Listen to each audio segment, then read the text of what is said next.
Welcome to this episode of Robots in Depth. Today I'm honored to have Cristina Andersson here, and we're going to talk about everything like we usually do. But we're also going to start where we usually do. How did you get into this? How did you get to where you were? What was the starting point for you? Yeah, that's so interesting because I'm an educationalist myself. And I used to be a business consultant in the 90s, and I was consulting Finnish big companies, metal and forest and such companies. And of course, then already I saw robots, but they didn't mean anything because they were just doing one thing, and they were like axe and screwdriver and robot, and that's it, nothing special. But then 2011, we started together with my colleague, adjunct professor Jari Kaivoja, to write a book which came out, Poho Business. As Swedes made funky business, so we thought that we must do something more special, Poho Business. And the sideline or the ingress for that is victory of man over machine, because we saw already then that technology is developing in a way that it can take jobs from us humans in a way we haven't seen before. The key word is autonomous, so that there can be autonomous machines that can also learn and make decisions or choose what they are going to do autonomously. So that was kind of, and we saw many big things going on. For example, in Foxconn, they said that they will replace their workers with robots. South Korean government, 2007, they were talking about ethics in robots, predicting that in 2020 there will be a robot in every home in South Korea. That's huge. And then finally, EU Commission had started European Robotics Week in 2010, and so I thought that okay, somebody has to do something in Finland, and it was me. I brought this European Robotics Week to Finland, and 2013 we had the first event, 1 week event, and we had 1,000 visitors then, and I saw that people are interested, but nobody actually knows anything about it. That was kind of early days, 2010s, early 10s there. But getting people to see robots, and that's why I do this series too, to meet roboticists and people working in robotics, also takes away lots of the fear of robotics. I mean, I believe robotics is going to be a wonderful tool for people, and that using a robot to perform tasks that needs to be done is going to be as natural as using a digger to dig a hole rather than a shovel, or even worse with your hands. So they're going to be a very powerful tool, but we have to get the understanding of what they can and cannot do, and what we need to do as humans to become prolific and skilled users of robots to maximize the benefit we get from them, right? Yes, of course, and we also need to have visions where we could use the robots. So for me, there are three big things that I want to promote in this world, and one thing is demography, so that there are people are getting older and older, and those pyramids that used to look like this, that the old people were in this peak, but nowadays it looks like this, so that older people are getting the majority. So we need really to talk about human values and think about how can we take care of each and everyone on this globe. Really, we need to develop and use the technology so that there is no human left behind, and I really mean it. And so that's one big topic. The other one is climate change, and we should develop robots that can go and do research in places where people cannot go. For example, we have here nearby the dying sea, Baltic Sea, so we could send robots to do research. What is actually going on there? And when we find out the problem, send the robots there where people cannot go. And it can be seas, deep waters, deserts, forests, space, sky, whatever, and send them there, and please do repair this. So this is one thing. And the third thing is the democracy of opportunities, so that we can really spread education to everybody. Yeah, absolutely. And using robots for tasks that humans can't do or can't do in enough quantity. I mean, if you want to cover the Pacific, there isn't enough researchers to do that, but we can put robots in that situation and get correct data, and so that we take the correct decisions and know that our decisions have given us the outcome we wanted when we started. Exactly. And of course, there's also the problem of there's tasks that we really can't solve without robotics. I usually take the example of a fire in a house, and we have people in there that we need to assist. But it's also a tough decision to send in a firefighter because they might be hurt. Of course. So we have a very strong case for helping the people, but we also have a very strong case for not putting additional humans in harm's way. The only answer is a robot, right? Of course. There's no other solution. No. And that means we have this opportunity now to address a problem that we prior couldn't do anything about. Yeah, they're very hard, but if we get there in the end, we've done something that is truly valuable. So when we look at where we should implement robotics, it's very important to involve the people that are local to that problem. If they are elderly, if they're kids, whatever, involve them and we will get to a better result. Yeah, absolutely. And talk about service design and user interface design and all these things. They are absolutely very important. But then again, when you introduce a technology that really can serve, that is good for you and which really solves the problem, then there is no problem to take it into use, because just like cell phones, there in the beginning there were some people who said, I will never use something like that. But nowadays we are not questioning cell phones. We are just, and we want the newest model. And so will happen also with robotics. We see that, okay, this robot is solving my problem. It's washing my, it's washing my dishes already. But it can wash my windows, or it can do this and it can do that. And I will have no problems in using them and having them. Because it makes my life better. I have more time to do what I love. Yeah, of course. And as long as we feel in control over the robot, that's not going to be a problem, right? And I know this from the vacuum cleaner robots, that one family said that they got the kids to pick up all their toys because otherwise they had to vacuum clean themselves. So instead of, they got it, say, if I keep the floor clean, the robot will do it. So that was a bonus, right? That's really a bonus. Yeah, and we see lots of these unexpected consequences of introducing robots into a particular context. For instance, I know that when they introduced automated vehicles in mines, driving these huge trucks, the tires are very, very expensive, and one of the most expensive consumables, on top of fuel, I would presume.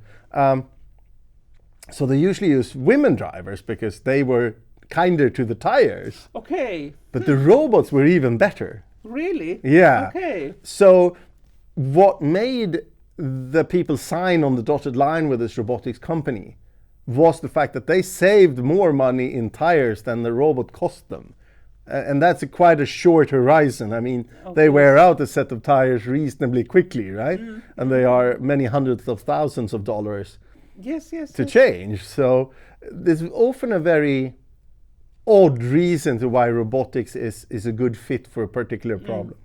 It is, but the cost saving is a good reason to have a robot also. And of course, when we talk about elderly care, for example, so it sounds very harsh to talk about business and money and savings. But on the other hand, if you, for example, think about an elderly person who has 5 visits from a home care center during the day, and with the help of robot, we could, for example, have 2 visits only per day. So that is really a cost saving, but also this elderly person could have better communication and presence from that person who comes only twice a day. And it's a question of dignity also, when you think that if the person comes there only when you need to go to the toilet, so that's actually not what you want. No, or especially not the 20th time you do that in the night, right? No, you want to go to the toilet yourself and take care of your intimate things yourself, and you want to eat yourself. When you want to, not when somebody else tells you to. Exactly. And then, for example, medication. There are now drug dispenser robots, and humans make so many mistakes with this medication. Which is very serious. It's very serious. So there are things where we need to get humans out of the loop, and that is, for example, the drugs. And so when we do this, we increase the quality of life of this elderly person, or other person who needs this, and save costs at the same time. So it's actually a win-win situation. Yeah, and if we then say that we have a certain budget for something, if we, instead of helping them with very basic things that they might even prefer a robot to do, Of course. we can spend the same money maybe taking a walk with them or bringing them to a shop that they like to visit. Yes. We could not only save money, but we could spend the money we spend better for this person, right? Yeah, absolutely. So, Absolutely. yeah. So this is absolutely a win-win situation. And but one problem what I have now found out is that, for example, in the municipalities, in the social and healthcare sector, so their investment competence is not so good, because they are looking only at the price of the robot and comparing it to the wages of one person, and you cannot actually count the investment like that. But you need to see the broader picture. And for example, in rehabilitation, with the help of a robot, you can rehabilitate, for example, a person with a brain injury back to normal life better than with human therapists.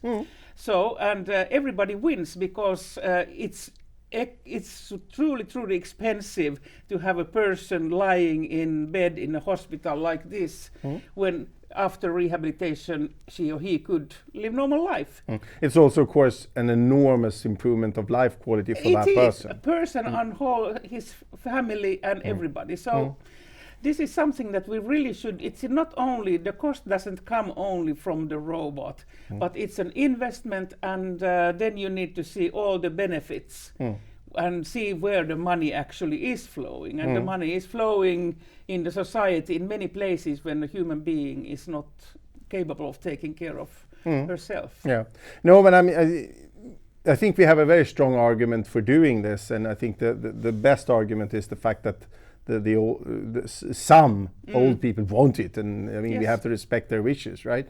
Not all might want it, but and I think also that we will be able to get beyond these initial problems we have, because we're going to do tests, and when we do tests, we see that robotics systems are quite often much more popular than we believed to start with. I know this from an American hospital, that where they, many years ago, like 5-6 years ago, they started to introduce automated distribution of food within the hospital. So an automated tug came down to the kitchen, loaded up all the food, and brought it to the ward, to the department of the hospital, automatically. So instead of somebody going down there getting it, that was done automatically. And in the beginning of the introduction of these systems into the hospital, other people started to try to play with the robot, and I mean, they thought the robot was kind of a science fiction robot that would talk to them or would do something. Of course, it's a glorified radio-controlled car, right?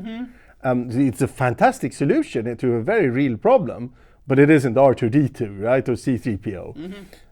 But after a couple of weeks, people started to view the robot as something novel, something new, but something very productive. And more groups started to say, wait, can I have a robot helping me? Because they had seen this benefit that this group had, and now they wanted the same thing. Yes. So I think you mentioned that South Korea said that by 2020, most Korean households will have a robot in their house. I think that when we have a robot that assists us with something practical, for instance, I use a vacuum cleaner robot. It doesn't do that much of my vacuum cleaning, maybe 5 or 10%, but it does do 5 or 10%. Yeah, and that's that's 10% I don't have to do, right? Yeah. I see this immediate benefit, right? It is. And that means I want more, right? So I'm going to do the lawnmower robot. And the more and more people that have their first robot, more and more people are going to create a demand for their second robot, and the third robot, and the fifth robot. And we're probably also much more likely to pay more for it. When we bought our vacuum cleaner robot, we thought it was very expensive.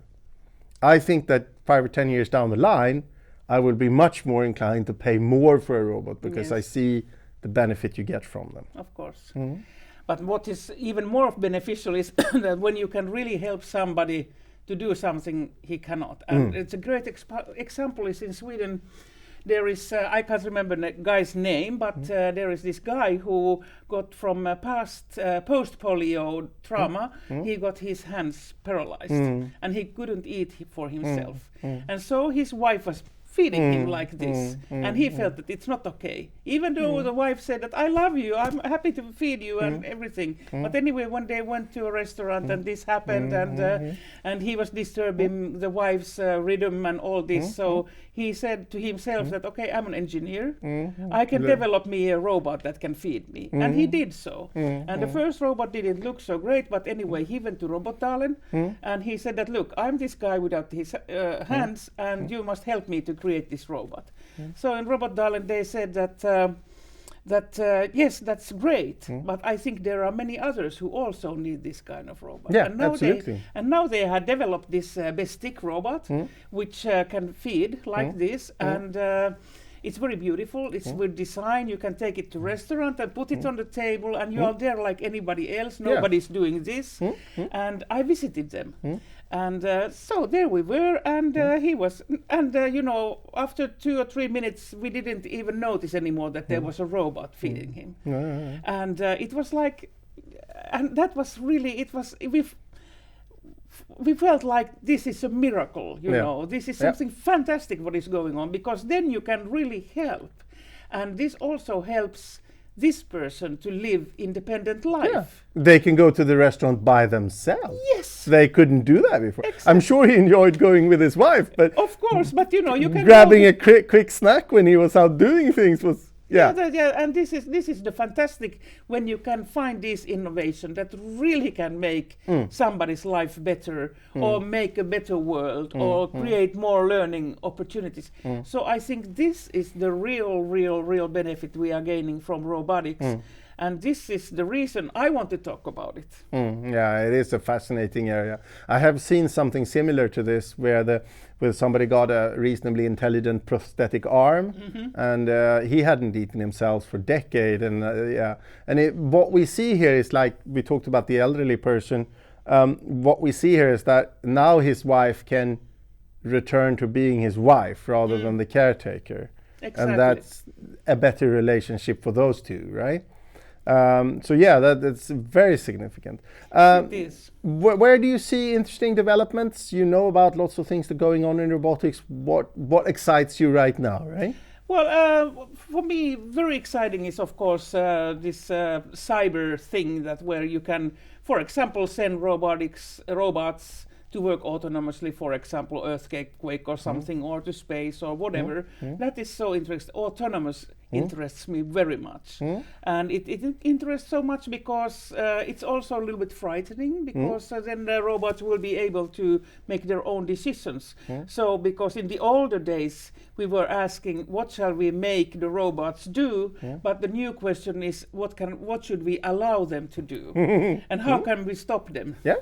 So there is a very nice clip in the internet where there's a robot, well, it's just a clip, but anyway, so the robot starts speaking some stupid things about the guy next to it, and so the guy pushes the button to stop the robot.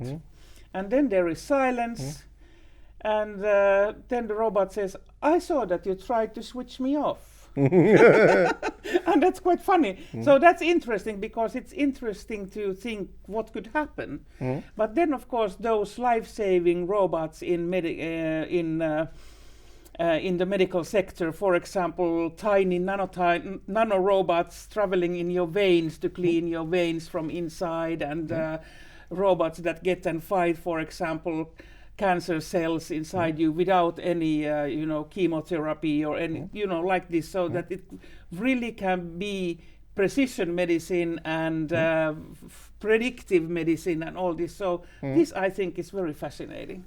We see that both in the eye. I've seen a robot that it's not really a robot, but it's a device that swims in the eye, And what is definitely a robot is the one that you can ingest, like one of those Yes. pill cameras, but then they assemble in the stomach and in the digestive tract and can do surgery, disassemble, and yeah, that's because the problem with surgery to the digestive tract is to get there. Yes. It's very, very challenging, and it's very, they say that a very, very high percentage of the complication and the rehabilitation time Yes. doesn't come from the actual surgery of the digestive tract. Exactly. It comes from our way of needing to cut everything to get there. Yes, So if you can do it from the inside, it will be a much easier proposition. Yes, and it's you think about aesthetics and how to get better. For example, if the surgery is invasive and you need to open the whole chest Yeah. in order to fix something in your heart, instead have a robot going in here and just a small hole here and do the thing and come Yeah. out. Yeah. So that's obvious that it's better for a human being not to be opened like this. Yeah, cuts rehabilitation, cuts risk, Exactly. cuts also chronic symptoms that we Yes, suffer and sick from. leaves and Yeah, everything. yeah, People get back to work sooner and yeah. everything that is it's meaningful. Yeah, yeah. What do you see as the main challenges to introduce these systems, maybe in the home or maybe in SMEs? Yeah, well, when we think about home or any place, so one thing, of course, is data, because robots have sensors, and via their sensors they can collect data. Just there is a data flow, which can be just uninhibited, so that they collect all the data, and so this data flow is something that, with the help of edge intelligence, must be then somehow analyzed and collected into something what you can use. But then we need to know where the data is going, who is using it, and for what they are using it, and is there somebody else who is using this data. So this data ethics, I think, is very, very important. And I'm so glad to say that in Finland, the Prime Minister, he initiated a data politics briefing for the next government. And that is something what I really appreciate. It's very, very well done. And so that's something, data is something. And then, of course, this I truly believe that those companies who develop these robots will develop safe robots. But anyway, cybersecurity is very important. So you cannot you cannot actually be prepared for everything. No. But cybersecurity is so important, because if you hack a robot, you can make it to a killing machine. Yeah. So that's something which we should even, I think, maybe talk more, but also create standards. It has. When we talk about IT security, when we talk about cybersecurity, up to now, that has mostly been something that companies do on their own and voluntarily, Yes. and that they're not tested for. I think, as you say, when it comes to robotics that actually go out there and do things in the real world, there has to be a public standard, there has to be an accountability before you let the product out there on the market. That takes into account not only the fact that this is an electric device, like we do today, or that it is a regular product. A robot is much different from a washing machine or a computer or a cell phone. They are all tested against a specification so that they can fulfill certain basic demands we have.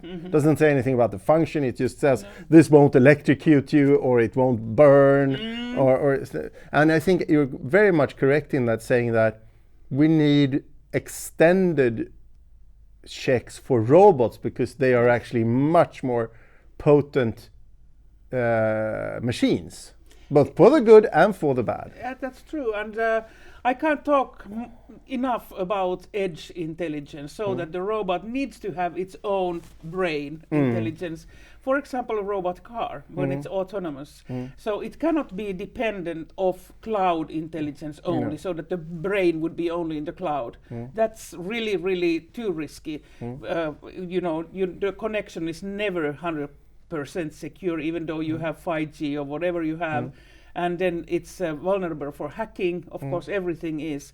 But a robot car should at least be able, when it realizes that okay, there is a hacking attempt to close all these connections and just use its own brain and minimally just to park safely somewhere, but optimally to drive the person where it was going and just continue.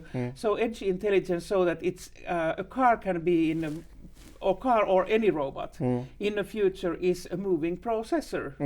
So it's a data processor. So and also if the connection is lost and there is a hacking or anything, so we need to be prepared for this, and edge intelligence is the answer.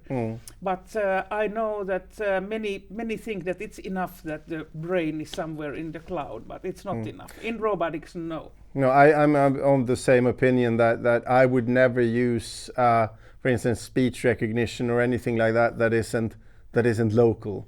That means I'll have to accept the worst performing service, mostly, at least for quite a while. But it's also so that I know that whatever is recorded by these microphones isn't transmitted somewhere. Because we know that even if these companies do the best they can to protect us from unauthorized access to this data, we just know it's a matter of time before it leaks out there. We see this sometimes as funny errors. I heard about a system that recorded 20 minutes of audio and emailed it to somebody in the random selected from that person's connection list. So they got an audio file with 20 minutes of people speaking, and that's just horrible. And that's just by mistake. I mean, imagine that we have national states trying to perpetrate these crimes. It's an amazing problem. And of course, again, robotics is out there. They can start to act when they can move things in the real world. Yeah, exactly. And this is something that there is a huge artificial intelligence hype now going on in Finland. Everybody talks about artificial intelligence, and everybody claims that they are artificial intelligence gurus and all that. But artificial intelligence actually is not the solution to the problem what we need to solve, because our problems are actually in the physical world. So we can make all these predictions and make predictive in medicine and make, with the help of the artificial intelligence, the predictive cars, for example, so they don't get into accidents anymore. So artificial intelligence, but it's only one part of this whole concept. And the robots are what are putting this data into physical action, and that is what we need, because we are physical beings. And the world is most of what we do and what is produced in society has a physical component. Exactly. So I usually take the example of the internet revolution. Email was a big part of that. So now we can send email, it's really quick, we can get it in our cell phones immediately, very convenient. But the economic space that touched is reasonably small. You and I might have spent a few hundred, maybe a couple of $100 maximum on stamps a year, and that is if we sent a lot of mail. So it didn't touch that large a part of the economy. But if you go out there and look at the large physical thing, agriculture, infrastructure, construction, logistics, those are trillion-dollar businesses a year, each and every one of them. And when we then start to automate such businesses, the amount of money and the amount of people that are going to be touched by that is fundamentally different from what we did with the previous generation of changes. Yeah, that's true. That is true. So there is a lot of thinking to do here, really, and discussing, so that everybody would know that okay, this is going on. Because if you don't know, you cannot start to learn something that creates something new for you. And so therefore it's very important that we have this ongoing learning ideology in ourselves, that okay, I'm learning now and I will be learning always, and I will renew myself when something comes up. I think exactly the same thing. And you mentioned data generated by these systems a while back, and I think that's just a huge area where we have to make people aware of what data these systems generate and how that data is stored and used. We talked about hospitals, and we talked about taking care of the elderly. And then we add robotics with sensors, of camera sensors, audio sensors. That is a very sensitive area. And you mentioned edge processing and edge AI. I think that's also, we have to create standards for how people keep their data private as their data, but still allow these systems to use the data when the user wants to, right? Yeah, exactly. It's a difficult balancing act of allowing the system to do what the user wants, because that's what the whole system is for. But at the same time, allowing the user to protect its data. Yeah, exactly. And in Finland now we have this discussion going on because we have quite a lot of health data about the Finns. But then when we have this data, so the question now is, to what can we else use this data for? And this is actually something that, because of course when you have this data, there is this wanting to use it also to understand this and understand that and understand. But if you have anonymously given that data, so maybe you are then positive towards using the data for something else, but I don't know, maybe not everyone is. So there is now the legislation processes going on, so we'll see what they are going to decide, the politicians, but they really need wisdom now to understand what it really means, and because there will be lots of more of that data. And much more invasive data also when we're talking about video and images from our homes. Exactly. More or less, and video and images from medical procedures and medical contexts. Exactly. And yeah, absolutely. And what I think about that is that we must educate people so that they know what data is available and what can be done with that. We talked about anonymous data. Medical information is rarely anonymizable. I mean, if you take an X-ray, there's no way to make that anonymous, because if I have you in front of me and I have an X-ray, I can positively say that this X-ray is of you.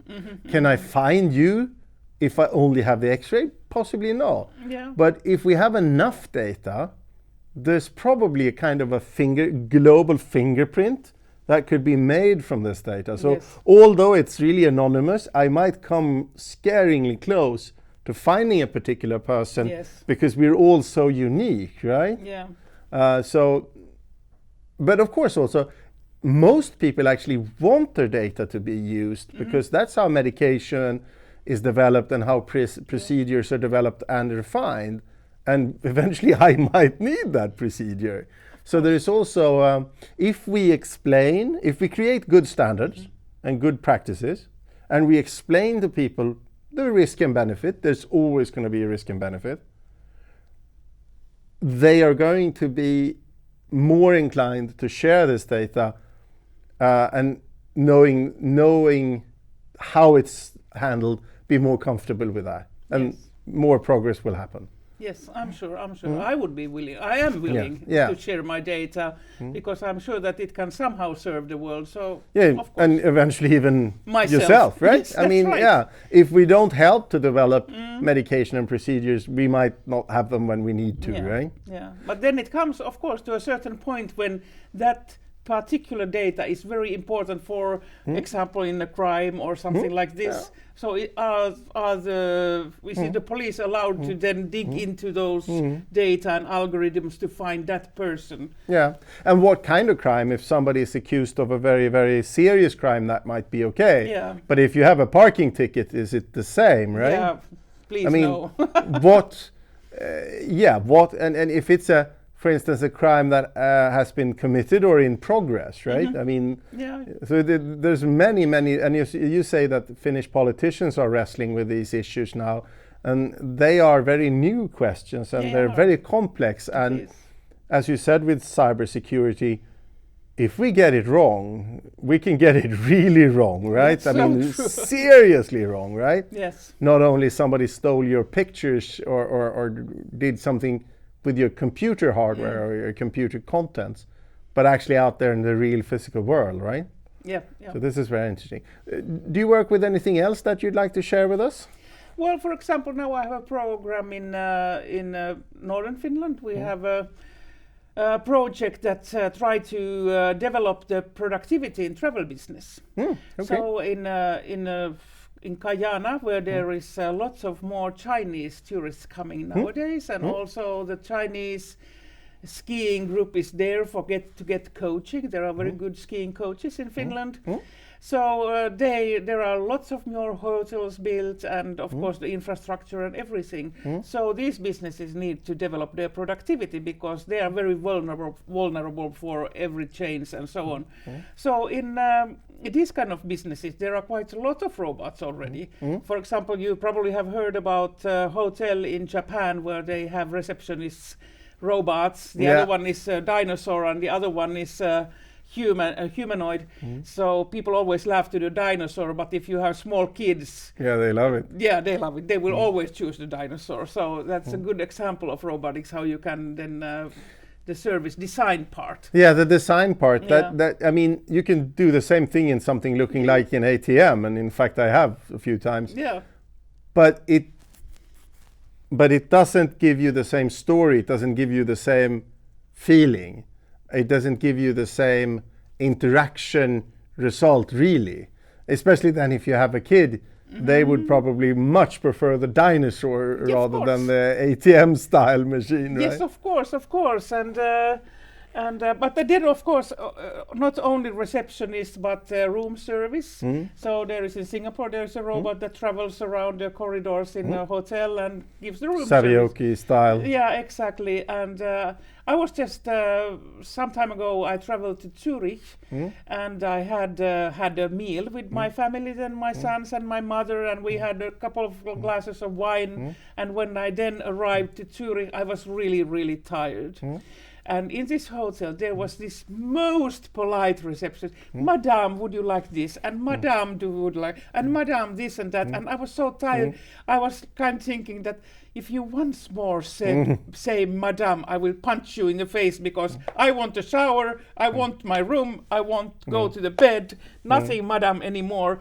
But I would have preferred a robot. In many contexts we do, right? Yes, we do, because robot doesn't think of me anything that, okay, she looks tired and exhausted and all this. The robot just gives me the key and says...